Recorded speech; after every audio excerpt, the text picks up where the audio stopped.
कहानी की शुरुआत में हमें पता चलता है कि पूरी दुनिया में ज़ॉम्बी वायरस फैल रहा है और जो लोग भी जिंदा है वो ज़ॉम्बी से अपनी जान बचाने में लगे हुए हैं। यहाँ हम सार्ज नाम के एक आर्मी सोल्जर को देखते हैं जो ज़ॉम्बी वायरस के फैलने की वजह से बहुत ज्यादा परेशान है। दरअसल सार्ज अपने सीनियर के कहने पर एक सिटी में आया था जहाँ ज़ॉम्बी ने उसके सभी सोल्जर को इन्फेक्टेड कर दिया है। तभी हम देखते हैं कि उसके एक सोल्जर की डेड बॉडी ज़ॉम्बी बनकर उठती है, लेकिन सार्ज उसे शूट करके मार देता है। तभी एक दूसरा ज़ॉम्बी उसके सीनियर के गाल पर काट लेता है जिससे वो भी इन्फेक्टेड हो जाता है। तब सार्ज उस ज़ॉम्बी के साथ साथ अपने सीनियर को भी मार देता है। इसके बाद हम दूर के एक आइलैंड पर बसे एक गांव का सीन देखते हैं जहाँ फेडरिक नाम का एक आदमी अपने साथियों के साथ मिलकर यहाँ के सभी ज़ॉम्बीज को मार रहा होता है क्योंकि उनके पास ज़ॉम्बीज से बचने का कोई दूसरा रास्ता नहीं था। इसके बाद फेडरिक मैथ्यू नाम के एक आदमी के घर जाता है क्योंकि फेडरिक को खबर मिली है कि मैथ्यू के दोनों बच्चे ज़ॉम्बी वायरस से इन्फेक्टेड हैं और मैथ्यू ने उन्हें अपने घर में बांध कर रखा हुआ है। इतने में ही वहाँ मैथ्यू की वाइफ आ जाती है और फेडरिक को अपने बच्चों को मारने से मना करती है और उस पर गन पॉइंट कर लेती है। तभी उसके आदमी मैथ्यू की वाइफ को मार देते हैं। इसके बाद फेडरिक उन दो बच्चों के रूम में जाता है और उन्हें शूट करने की कोशिश करता है, लेकिन फेडरिक की बेटी जेनेट उसे बच्चों को मारने से मना करती है क्योंकि वो अभी सिर्फ छोटे बच्चे थे। इसी बीच वहाँ एक दूसरे ग्रुप का लीडर सीमस आ जाता है और वो अपने ग्रुप के साथ मिलकर फेडरिक के ग्रुप को घेर कर उन पर गन पॉइंट कर लेता है। दरअसल फेडरिक को लगता है कि ज़ॉम्बी को सिर्फ मार कर ही खत्म किया जा सकता है। वहीं सीमस का मानना है कि कभी न कभी इस वायरस की दवाई बन जाएगी, इससे सभी लोग ठीक हो जाएंगे। इसीलिए वो फेडरिक को किसी भी ज़ॉम्बी को मारने से मना करता है और फेडरिक के सभी साथियों को बोट में बैठाकर उसे इस आइलैंड से वापस भेज देता है। लेकिन फेडरिक की बेटी इसी आइलैंड पर रुकती है क्योंकि वो उस आइलैंड पर मौजूद सभी इन्फेक्टेड लोगों को ठीक होते हुए देखना चाहती है। फिर हमें 2 वीक बाद का सीन दिखाया जाता है जहां सार्ज पेंसिल्वेनिया के एक शहर में अपने बचे हुए साथियों के साथ मिलकर ज़ॉम्बी से सरवाइव कर रहा होता है। उसके सिर्फ 3 साथी बैनी, सिस्को और टॉम बॉय ही जिंदा बचे थे। कुछ दूर आगे चलने पर सार्ज को जंगल में कुछ लोग ड्रिंक करते हुए दिखाई देते हैं। सार्ज उनके पास जाता है और उन्हें सरेंडर करने के लिए कहता है। तभी वो देखता है कि उन्होंने बहुत सारे ज़ॉम्बी के सर को काट कर कुछ लकड़ियों पर लटकाया हुआ होता है। इसी बीच वहाँ एक आदमी सार्ज को शूट करने के लिए गन उठाता है। तभी सार्ज अपने सभी सोल्जर्स के साथ मिलकर सभी लोगों को मार देता है। अभी उन्हें वहाँ एक लड़का मिलता है जिन्हें उन लोगों ने पकड़कर रखा हुआ था। तब सार्ज उसे भी अपने साथ ले लेता है और आगे की ओर बढ़ने लगता है। इसके बाद वो लड़का सार्ज को एक वीडियो दिखाता है जिसमें फेडरिक हर किसी को ज़ॉम्बी से सेफ रहने के लिए एक आइलैंड पर आने के लिए कहता है। तब सार्ज अपनी पूरी टीम को लेकर उसी आइलैंड की तरफ जाने लगता है। कुछ देर बाद वो उस आइलैंड तक पहुँच जाता है, लेकिन उस आइलैंड पर जाने के लिए उन्हें एक झील को पार करना होगा।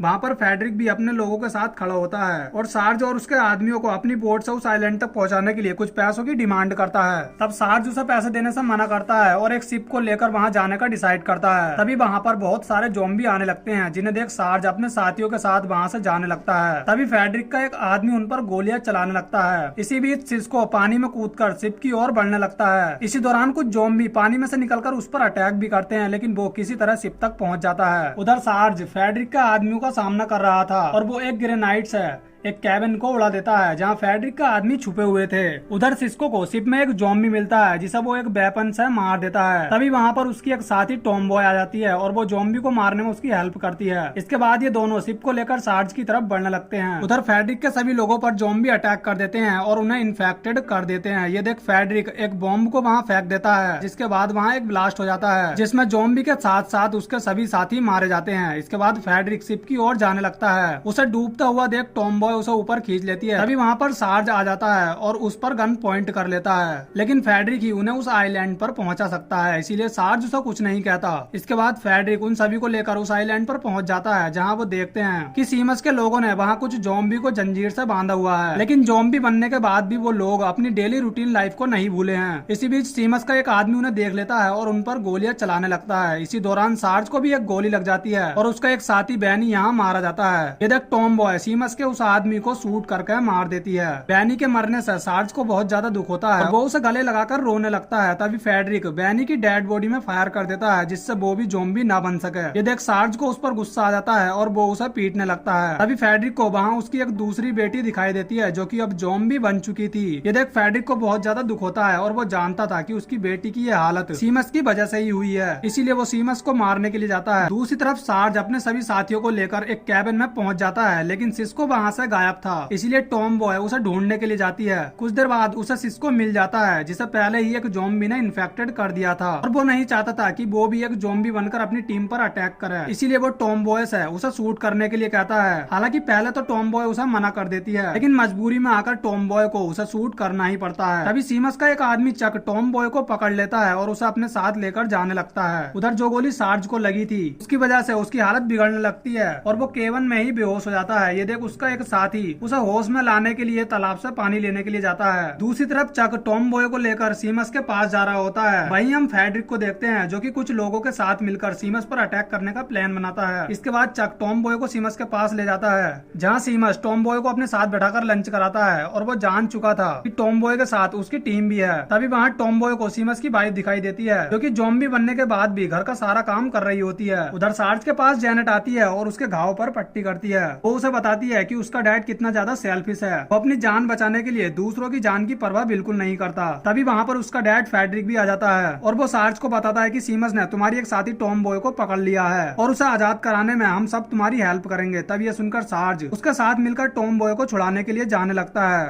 तभी वो देखता है कि सीमस ने टॉम बॉय को एक जगह बांध कर रखा हुआ है और उसके आसपास कई सारे ज़ॉम्बी को छोड़ दिया है। यहाँ सीमस सार्ज और उसके सभी साथियों को सरेंडर करने के लिए कहता है। तब टॉम बॉय को बचाने के लिए सार्ज और उसके सभी साथी सरेंडर कर देते हैं, जिसके बाद सीमस उन्हें बंदी बना लेता है और उन्हें अपना प्लान आता है। वो उन्हें बताता है कि वो ज़ॉम्बी को जानवर के साथ छोड़कर एक एक्सपेरिमेंट कर रहा है, जिससे ज़ॉम्बी इंसानों को छोड़कर जानवरों को खा सकें और इंसानों के साथ मिलकर रह सकें। इससे इंसानों को अपने बहुत सारे काम से राहत मिल सकती है। सीमस ने फेडरिक की एक बेटी जिनको भी उसके घोड़े के साथ एक जगह पर बांधा हुआ है, जिससे वो भूखी होकर उस घोड़े को खा ले।